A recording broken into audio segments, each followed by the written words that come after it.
আমরা বুঝবো যে আরবি শব্দগুলো কিভাবে গঠিত হয়, শব্দগুলো কয় প্রকার, ওয়াও ইয়া আসলে কিভাবে শব্দ তৈরি হয়। ঠিক আছে, প্রথমে দেখুন আকসামুল আকসামুল হরফ, হরফগুলোকে আমরা দুইটা ভাগে বিভক্ত করেছি, একটা হলো হরফে ইল্লাত আর হরফে সহি।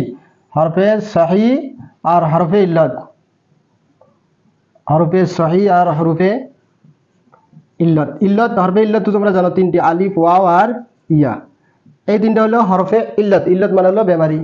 তো এই দেখুন হরফে সহিকে আবার আমরা তিনটে ভাগে বিভক্ত করছি, সালিম, মাহমুজ আর হলো মুজাফ।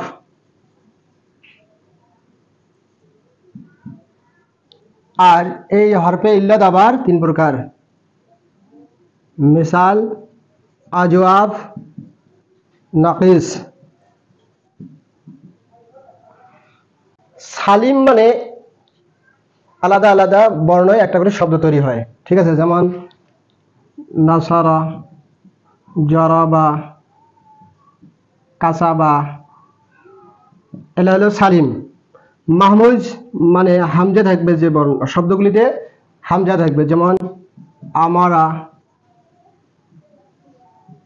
সাআলা।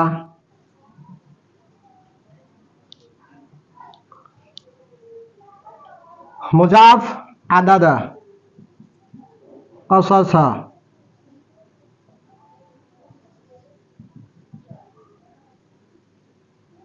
দলালা। তার মানে হামজা আছে মাহমুজ। এই মাহমুজকে আবার তিনটে ভাগে বিভক্ত করা হয়, মাহমুজুল ফা, মাহমুজুল ফাই মানে ফা কলিমাটা হামজা আছে। ঠিক আছে, মাহমুজুল আইন, মাহমুজুল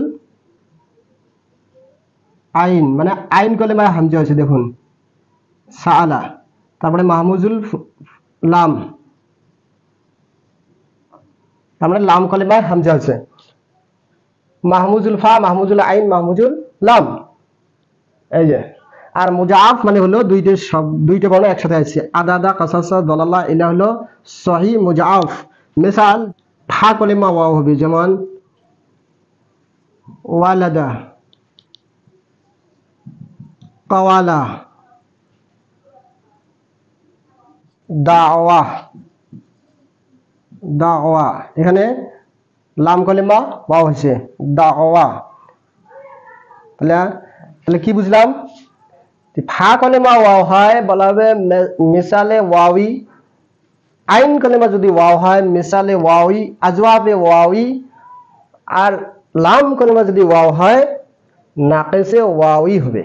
ঠিক আছে, এখন ইয়ে যদি হয়, এটা দেখো ইয়ে যদি হয়, ইয়ে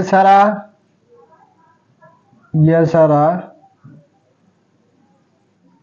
বাইয়া, বায়া, বাজাইয়া। এখানে দেখুন ফা কলিমা ইয়া মিসালে ইয়াউই হবে, এটা মিসালে ইয়াউই, আজওয়াফে ইয়াই, নাকিসে ইয়াই।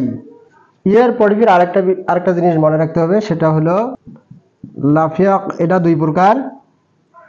এই বিষয়টা একটু মনে রাখতে হবে, সেটা হচ্ছে মাকরুক, মাকরুক আর মাকরুন। যদি ওয়াহাইয়া, ওয়াহাইয়া মানে দেখো দুইটা হরফে ইল্লাত যাচ্ছে, কিন্তু হাসিয়া ফরক করে দিয়ে দিছে, ওয়াহাইয়া। আর এখানে একসাথে দুইটা ইয়ে আসে যাবে হরফে ইল্লাত, এখানে একসাথে দুইটা হরফে ইল্লাত, দেখুন কাওয়াইয়া, কাওয়াইয়া, কাওয়াইয়া। তার মানে এখানে দেখুন দুইটি হরফে ইল্লাত একসাথে, আর এখানে দুই মাঝখানে হাসিয়া ফরক করে দিয়ে দিছে। তো প্রিয় শিক্ষার্থী সকল, আজ আমরা বুঝতে পারলাম যে আকসামে হরফ, হরফগুলো কিভাবে আসিয়া শব্দ তৈরি করে আর শব্দগুলো কেমন হইতে পারে। হ্যাঁ ঠিক আছে, এই শব্দগুলোর নাম অনুযায়ী বোঝা যাবে। ঠিক আছে, তো এই শব্দগুলি যখন আমরা মাজি মুজারাতে কনভার্ট করব, তখন এই বিষয়টা আমার জানা দর্কার। যেমন এগুলো যখন মাজি মুজারাতে কনভার্ট হবে তখন কিন্তু কিভাবে হবে দেখুন, যেমন এখানে কাওয়ালা আছে, কাওয়ালা,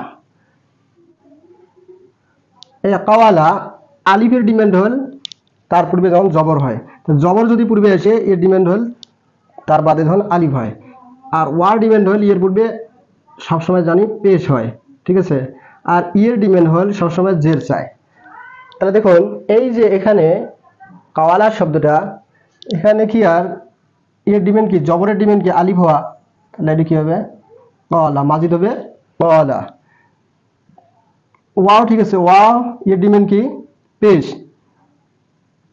তাহলে জবরক তো বদলা যাবে না, এটা হরফে সহি, তাহলে ওয়াওকে বদলা যাবে, তাহলে কি হবে নালা। ওয়াক মানে ওয়াওটাকে আলিফ এ রূপান্তরিত করতে, মানে ওয়াওটাকে আলিফ দিয়ে কি করি বদলাই দিলাম নালা, তাহলে নালা এটা মাজিদ হয়েছে নালা, কালা নালা, তাহলে ইয়া নালু, অসুবিধার কিছু নাই। তো প্রিয় শিক্ষার্থী সকল, আজকে আমরা এইটুকু বুঝতে পারলাম, তারপরে ফির আমার টপিক ওয়াইজে এরকম করে লেকচার চলতেই থাকবে। তো প্রিয় শিক্ষার্থী সকল, আজ এতটুকু থাকলো। ওয়া আখিরু দাওয়ানা আলহামদুলিল্লাহি রাব্বিল আলামিন।